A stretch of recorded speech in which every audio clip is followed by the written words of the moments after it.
তো রোগী হওয়ার জন্য কি কি লাগবে? জম্মের খাওয়া খাইতে হবে। তা আপনারা মাশাআল্লাহ খাইতে ভালোই বাসেন এবং বারবার খাইবেন। খালি সারাদিন কাজ হলো খাওয়া। আল্লাহ পৃথিবীতে আপনাকে খাইতে পাঠাইছে, আপনি সকাল থেকে খাওয়া শুরু করবেন, ঘুমানোর আগ পর্যন্ত খাইবেন এবং ঘুমাইতে যাবেন খাইও অমনি। এটা হলো সবচেয়ে ভালো বুদ্ধি।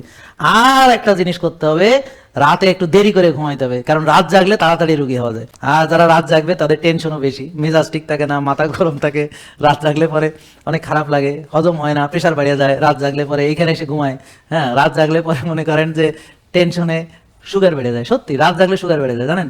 যারা ডায়াবেটিস রোগী জিজ্ঞেস করেন, আমার কথা বিশ্বাস না হলে, সত্যি কথা বলেছি, মিথ্যে কই নেই তো, আল্লাহ যাক।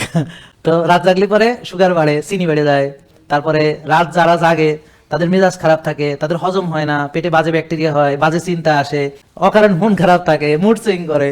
কি হয়েছে, মন খারাপ কেন জিজ্ঞাসা কিছু কয় না, বেশি জিজ্ঞাসা আবার আরে আল্লাহ, কেন যে তারা জিজ্ঞেস করতে যে কোন অপরাধ করলাম।